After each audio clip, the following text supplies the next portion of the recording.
Yo, what's up guys? It's your boy Nitrostorm here. Welcome back to Aether Gazer. So, I recently hit level 75, as you've known, or if you've seen my previous videos. And because of that, with the recent reset of Recurring Dream, I am now able to choose between Lost Level and Outphas. So Lost Level, Regular Dream, I'm assuming that's the one that I've previously done, level 70 to 79. Outphas is, I think, the harder difficulty, so I'm going to YOLO that. Now, I can change my difficulty as long as I don't redeem my rewards. So obviously the rewards for level 80 is going to be better, right? But I have to obtain every single star for this one. So let's see which bosses we have right now. So we have this guy and Ethan. I would say that Ethan might be more difficult than Halphas, but the duo bosses at the end might be the most difficult for the sole reason that there are two of them. So I think we'll start off with Ethan because he does have two phases, and I don't know. Actually, no, we'll start with Halphas. We're going to use my weakest team for this one. I think I'll just skip I'll skip parts of the video, right? So you don't have to watch me do every single stage, right? My weakest team is this one. Now, I do have a team 4 prepared, but right now we only need 3 teams. Fortunately, only 3 teams. Just to double check, yep, 3 teams. We're going to be using this. It's going to be my weakest team, as you can tell from the low CP, but I think it should be fine. So I'll come back to you after I've done a few of them. Alright, so I'm currently on the 4th stage right now. And we just finished it. So pretty stressful, honestly. Not gonna lie. As you can see, 2 minutes 30. Very scuffed team. She nearly died, right? Surefire. But yeah, so it did take me quite a number of tries, right, to get these 4 done. Overall, it is pretty scary, he hits pretty hard. Maybe I should have used my other team for Halphas, but if I do manage to do this with my quote-unquote worst team, then the other 2 bosses should be easier. So in any case, moving on to the final stage, Nightmare Abyss version. Now obviously it's going to be much more difficult compared to the 4th one, but we'll see how far I can go. And obviously if I cannot max it out, I cannot get the last reward, so there is that. So wish me luck. Alright, try number 8. Okay. So I can currently just grind it right now with damage. Mainly because the thing has yet to appear. It says every 20 seconds, so that's not right now. There you go. Freeze time, so I can cancel the laser. Do that. Get my ult in, just a sneaky one.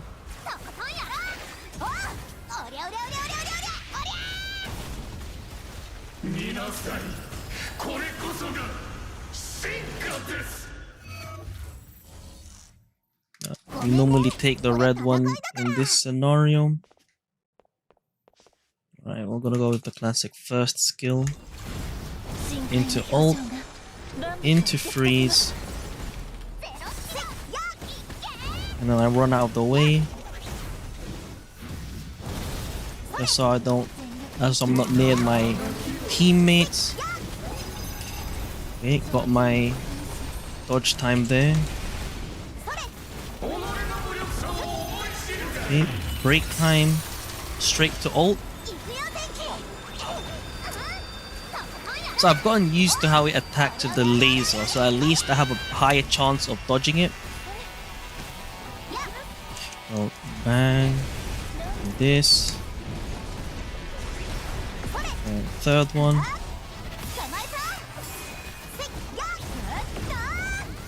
This one. Okay, nice crowd control.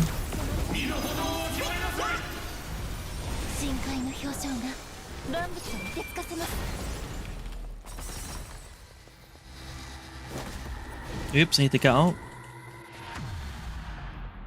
Okay, the first thing we're gonna do is this into ult, and then we're gonna use the time stop on Azura right away into third skill.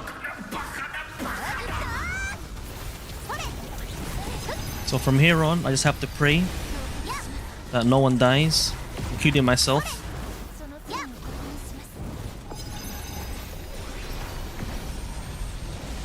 Okay.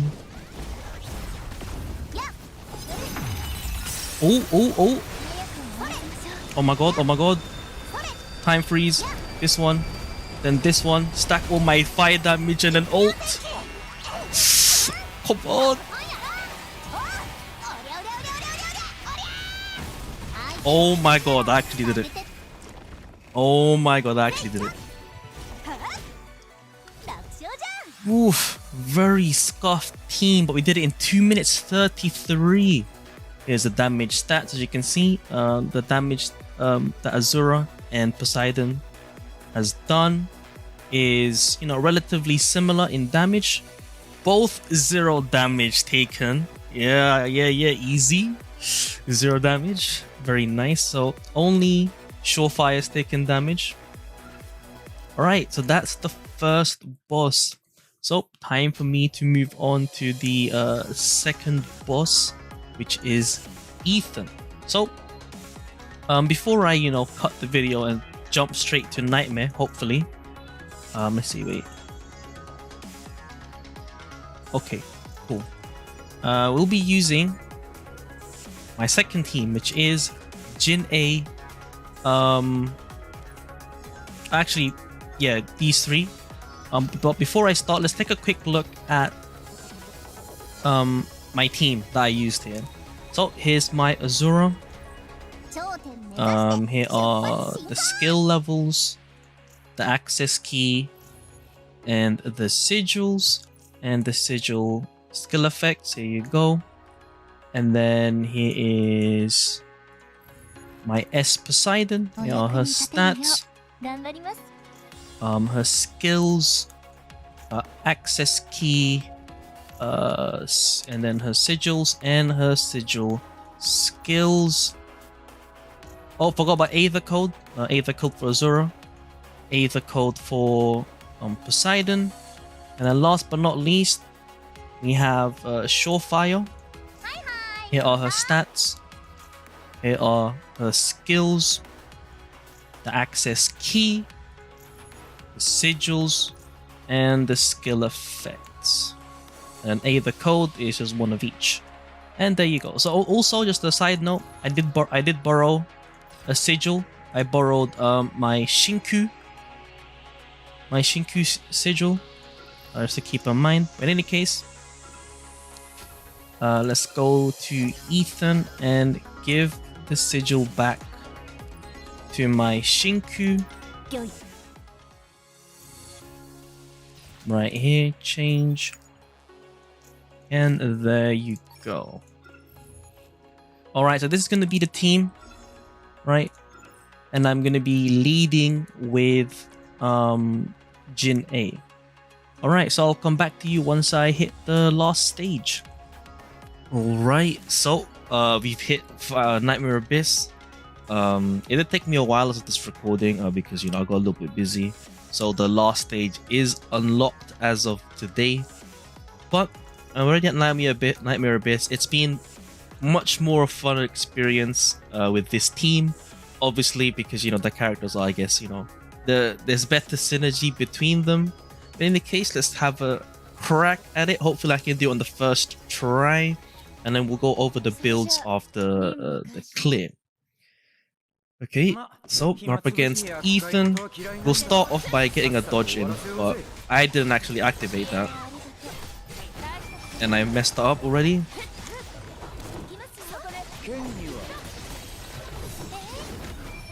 So this is the worst that I've actually performed so far. And then do that. I'll get some dodge timing soon. Yeah, just you wait. But for now, we'll just get our chain ultimate ready. Then I guess I'll heal a little bit.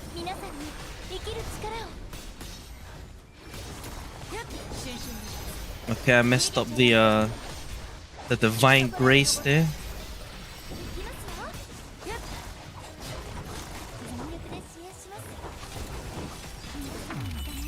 Okay, we managed to get into modified mode, fortunately.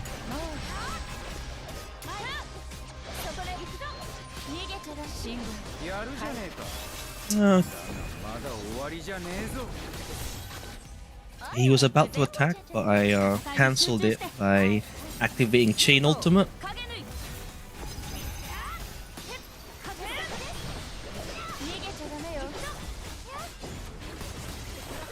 Okay, phase 2. Okay, there we go.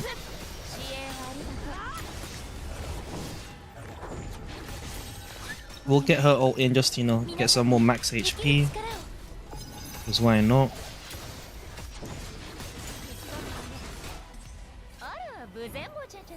But yeah, these two as a combination is very nice. Because you're really able to spam the ult very often. And you can get the time slow from it as well. It's an extra effect from Shinku. Yeah, I kind of messed up that modified mode there. Because I used up my ult to get into modified mode rather than using it in modified mode.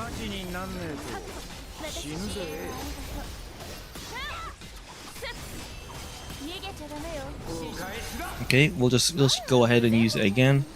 I'm pretty sure I've still got plenty of time left.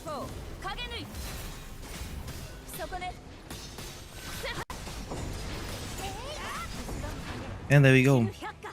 So obviously it was a much more messy experience, mainly because this was my first try at doing it. And we did manage to finish it within 3 minutes. And here are the damage stats, as you can see. We did take a lot of damage, but we did get some healing thanks to her. And yeah, the Shinku is Omega Rarity, so.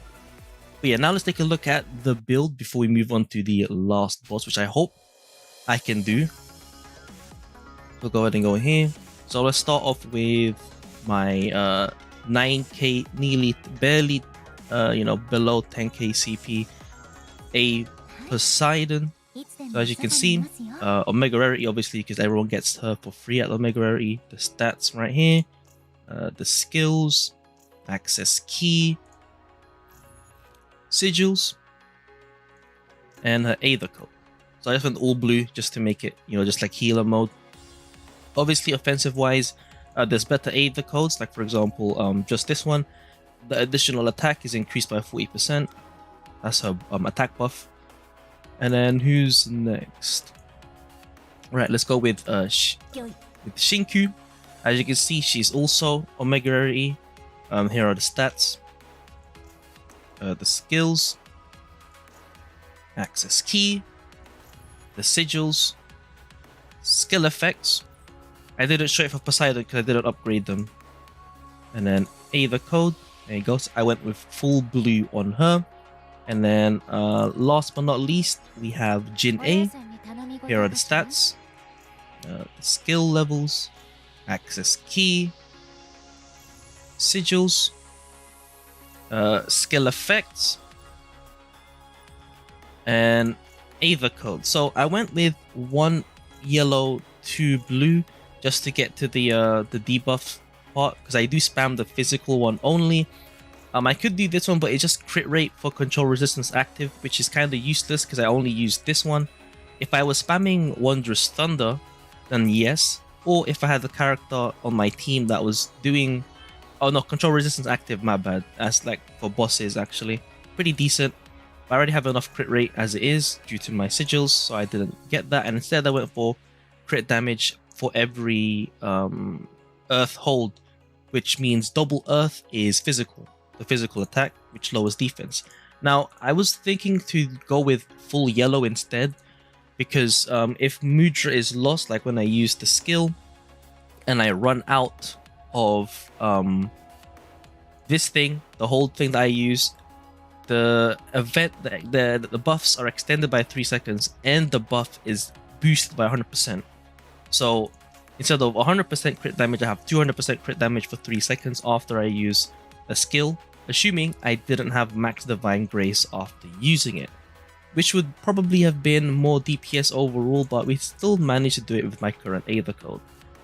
And that's pretty much it. Time to move on to the last boss, which I'm hoping is doable with my comp. Now, first of all, I'll just go through right now. So here's the team. As you can see, the combat power of the other two are kind of low. So I'm not actually sure if I can do it, but I've heard a lot of good things. Well, I mean, I've witnessed a lot of good things when it comes to the A Archaic Oath Vert Handy, mainly because her auto was very nice in this game mode right here. If I go back real quick, the dimensional variable, like her AI was very OP, taking 0 damage and stuff. So I thought it would be good to, you know, put her in here. Because it also has ultimate skill chain. But in any case, I'll come back to you all after I've reached the last stage.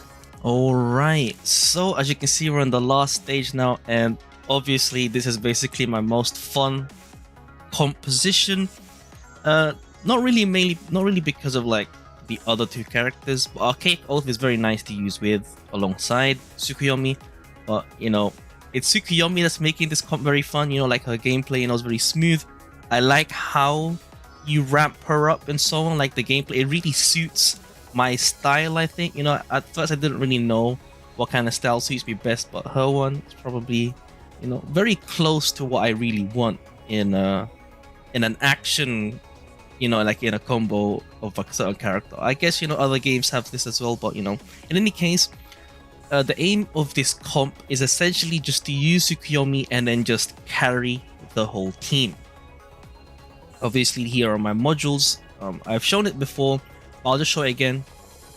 For the last two teams, I've used Min Ninja. Very nice when modifying level is at Omega. Increases other allied modifiers crit rates by 10% and increase ultimate skill charge whenever their attacks crit. So, you know, potential for ult spam is always very nice. And then these two is just increased damage. Now, actually, I should remove this. The better one is actually this one. No. Oh no, this is the right one. Apologies. Is these two, sorry. Yep, these two. In the case, let's get right into it. So, in order to be effective here is I can't mess up the first few seconds. So first of all, I go here, and then I dodge, and I do this, bam, bam, cancel, and then right there. And then the other guy is not aggroed yet, but soon it will. Oh, I messed up. But you know, it's okay, we'll just go here. So basically, because of that, when the other guy comes in, we're already mid-fight, and then the other guy will just come here soon. Hopefully, anyway.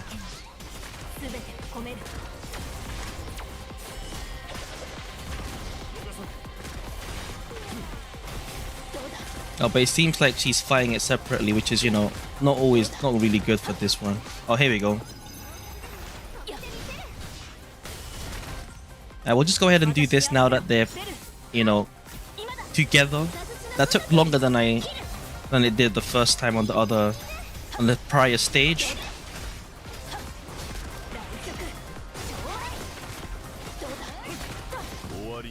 Okay, we'll go ulti just to break one of them. Okay.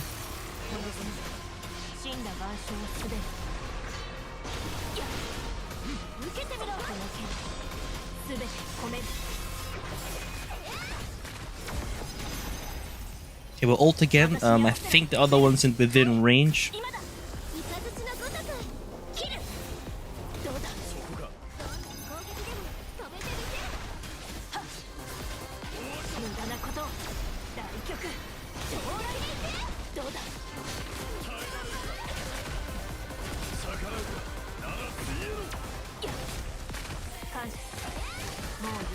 Oh, I messed up the thing again. Okay, so this is the worst performance that I've actually done out of the previous stages. Pretty embarrassing, but you know, it is what it is. Can't really do much about it. And then we'll do ulti here.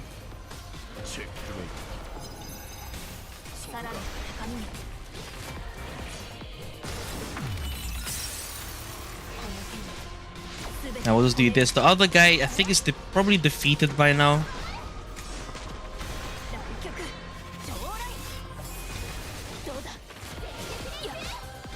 Yep. This is very sad. I'm very sad. So what I expected to happen was that they both group up early, and then I just spam the ult, keeping them in some sort of limbo, while I just, you know, DPS the crap out of them. But you know, it is what it is. But we'll take it. You know, none of them died because these two are very good AI for some reason. Like, they hardly get damaged. Anyways, here's the damage. As you can see, they barely get damaged, especially Te, who's the weakest out of all of them. And he did more damage still than my Archaic Oath. And the effective damage, you can see, obviously, the leader carries most, basically like 99% of the damage. 7.9 mil, 700k, nearly 1 mil from Te.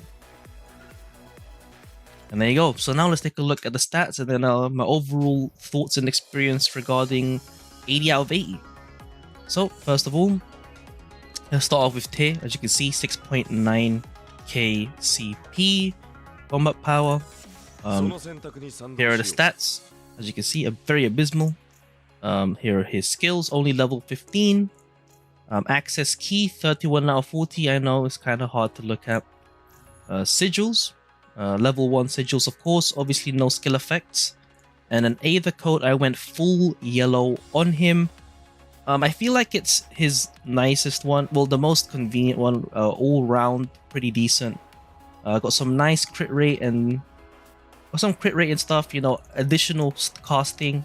I don't know if he does that, but it's mainly for the stun. And then for chips, I haven't done it yet, but I would probably try this one. But I don't have him level 80, so no chips for him. Secondly, we have Archaic Oath. Here are the stats. As you can see, if you compare the attack stat alone, it's actually relatively similar. So it makes sense why Te would do more damage. And here are the skills. Access key. The sigils. Aether code. I went full red because she has very nice AI, so I believe red is the best for her. But you can go yellow. I think this is no. You can go blue if you want for protection, or full yellow for crowd control and multiple enemies. And for chips, I went with this one. An Archaic Oath, but handy. Yeah, an allied Archaic Oath will immediately cast her third skill whenever it's ready, as in it doesn't wait for the 50 Divine Grace because she's only shielding herself, which doesn't really matter. But obviously, if you want to deal more damage, right, then yeah, then you would want to, you know, fix it. Change to the other one, which is this one, when it's full. But you know, it's fine, she doesn't really need it. And there you go. The final last character, my Tsukuyomi Shinri. This is the character I basically invested the most in, so it's only natural that I'll do the most damage with it. So, combat power here, right here. I guess I'll just show the crit damage as well, because why not? So 52% crit rate, the max you can get. Here are the skill levels. Access key. The only one that I have, you know, her signature key with her sigils. And then skill effects. As you can see, max berserk. I also did max waves of rage and burning will, which I don't think I actually need, but it's, you know, it's just the quality of life thing, makes her gameplay very, very fun. And then her Aether code, I went full red for extra rage gain. And then for chips, doesn't really matter, but I use this on her if she's AI. And there you go. That's all the 3 bosses for 80 out of 80. If I remember correctly, there's gonna be 4 bosses later on down the line. So, you know, I need to make a 4th team for that. But in the meantime, I've got all the rewards now, you know, very happy with that. I didn't expect that I'd be able to do this, especially with my first team, but hey. So, now that we're done here, my overall thoughts on Outphas. Difficulty level 80 out of 80 as someone who is only level 76. It's fun. Of course, you would need to, you know, plan out your teams, especially if you didn't have that many characters raised. You want to ensure that you have at least 2 carries if they're not heavily invested on. If they're heavily invested like what I have on my Tsukuyomi, then you can afford to have 2 other characters who are, you know, very low par to what you want for this kind of difficulty. Otherwise, you'd need something with more balance. For example, this, which I nearly got, you know, 3 minutes on with this kind of team. As you can see, the combat power is relatively high across the board. And then, or something like this, where you have 2 good characters that are very well raised, which allows you to have a 3rd character that is not as invested in as the others. But yeah, overall, it's very fun. I guess it can get annoying if you're not really too sure, or like if you're not experienced with the mechanics of each of the bosses. But once you do, the overall experience is pretty fun, you know, trying to get your dodges in at the right timing, you know, trying to deal as much damage as possible, or, you know, effectively utilizing your skills to, you know, deal as much damage as possible with the limitations you have with your team. It's very nice because it shows that you don't need to have everything maxed in order to finish it. You can still quote unquote cheese the bosses with team comps as long as you can, you know, play the game.